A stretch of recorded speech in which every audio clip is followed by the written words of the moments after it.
Thanks, James. Well, joining us from the US with the latest on the war in Israel and the surging anti-Semitism James has just been speaking about here in the West is Noa Tishby, activist and author, whose new book, Uncomfortable Conversations with a Jew, is out now. That's a must-read, Noa. I'll be rushing out and getting a copy of that, and I urge other people to do so.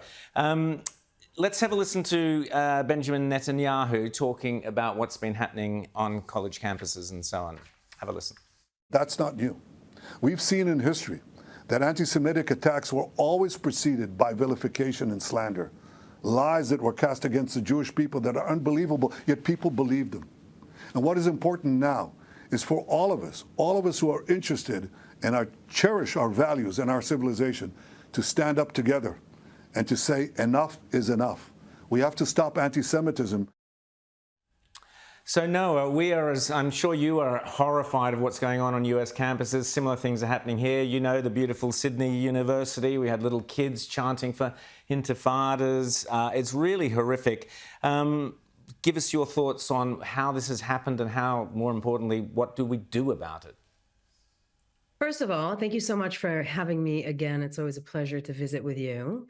So what is happening right now on college campuses in America and around the world is not happening by accident. It is happening by design. This is a conclusion of a coordinated and well-funded campaign that has been waged against the West and against Israel for over 30 years. So what Israel's enemies, and the enemies of the West, really, the people and the entities and the countries that do not like democracy and anything that we hold dear, what they have concluded is that they're not going to be able to take Israel down militarily. And they've shifted the gear and shifted their plan to taking Israel down geopolitically, to basically delegitimize Israel's right to exist as a Jewish state. And they've been doing this for over 30 years in academia and on college campuses. We know about this. We've known about this for a very long time.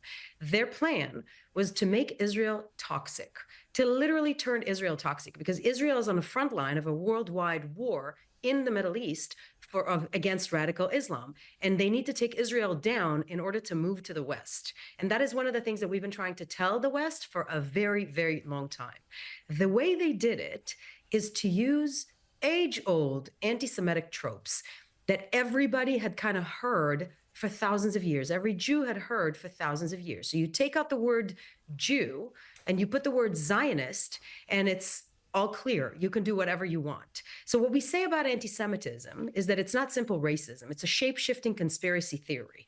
And it has shifted throughout the generations. Every time it changes a little bit. And in the past few generations, it had shifted to anti-Zionism. And this is nothing short of a plan to move forward jihadi ideology in the West. And we all need to be extremely careful, because the Jews are first, and then Israel, and then the rest of the world. So we're standing here saying we need to fight this evil with all our might, because this is literally a war against every value that we love in the West. Now, what does it say to the Jewish community and to the wider American population when you've got Joe Biden cozying up to AOC this week? Now, it was for Earth Day, but there's a lot of other people he could have had there for Earth Day. He chose to have her, was cozying up to her, was saying, you know, he needs to listen to her more. And we all know where she stands on this issue. She's been one of the very few Democrat politicians who's been openly supportive of these protesters, even as they've got more violent and more anti-Semitic. Well, I'm never going to be supportive of the squad in any way, shape, or form. I believe they're a fifth column of jihadi ideology in America. I think what they say is extraordinarily dangerous. Every single one of them needs to be defeated at the polls, and I certainly hope that we can do this. So I'm not a fan of that at all, but honestly, we've got bigger fish to fry right now. The way this coordinated effort is happening on campuses, it's a real problem, because it's also divided by age. The older generation is this in America, and normal Americans and normal Australians are looking at it going, what on earth are they doing? They see that it's violent. They understand jihadi terrorism. They understand the jihadi culture. They were around when 9/11 happened, so we know who Osama bin Laden is. But the younger generation that are getting their information, their news, and all their knowledge from TikTok, they have no idea. So literally right now, Zionism had turned into a curse word.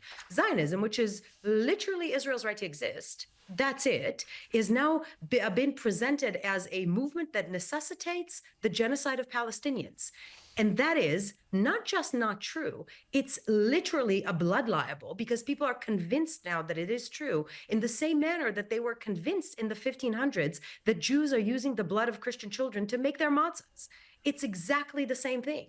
So we have anti-Semitic tropes that are rehashed today and are causing all this violence on college campuses. And the young generation don't understand that their minds have been hijacked with the nefarious forces that are going to, as you said, to that person who threatened to murder Zionists.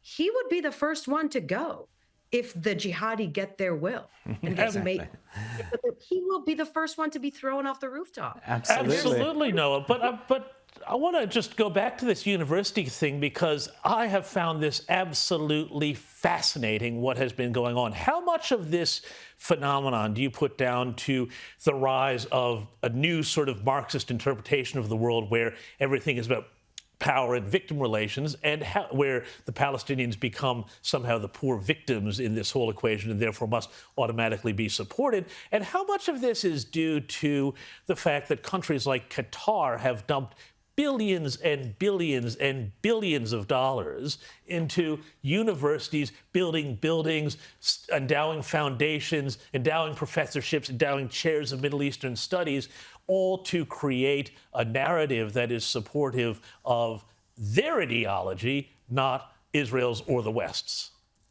Well, they're not mutually exclusive. It's obviously the perfect storm of all of this convergence happening right now in America. There's no doubt that, look, here's what had happened. The goalpost had moved. The terms of kind of like the how we see reality have shifted. And this Marxist, as you said, ideology, and this concept of seeing the world through the oppressor and the oppressed, and through melanin in the skin. So it used to be about merit, about the culture, the content of your personality, even about class, about money. That's no more the case. It's now about melanin in the skin and oppressor and oppressed. And once you put when you look at the world through that parameter, the Jewish community doesn't fit. We don't fit in that. And it's very interesting that these kids on college campuses, they think they're speaking truth to power. They think they're taking down the patriarchy. They think they're doing the best thing in the world and something that is new and exciting. Yet they're rehashing age-old anti-Semitic tropes and picking on the smallest minority in the world that has always been picked on. So it's a little ironic that they're even doing that without understanding what it is that they're doing, and not understanding that they really are the useful idiots in the West that are promoting an ideology that is out to get them. And just very quickly, Noah, before you go, you're a great role model for Jewish kids. What's your advice to those kids who won't wear their star or are feeling threatened at university? How can they take inspiration from you? Well, first of all, never take your stars off. Never, ever, ever back down. Never. I'll tell you, here's the thing, right? It's a tough time for the Jewish community, for the Israeli community, for the pro-Israeli community. It's a tough time to be a Jew. However, we need to look at what's happening right now through the prism of 5,000 years of Jewish existence. And we need to look at it through the prism of every few generations. It is Passover now. Every few generations, somebody comes out to get us. Every few generations, there's somebody that's looking around saying, I don't like what's happening in society. It's the Jews. And throughout history, not only did the Jewish community survive this, we thrived it. So if I was betting, I would not short the Jews. I would definitely long. Fantastic. This one too. So that's what I would say to every single Jewish kid that's watching this right now. Be loud, be proud, and know that we'll be okay. And what great words. Noa Tishby, always great to chat to you. Thanks so much for coming on Outsiders from LA there.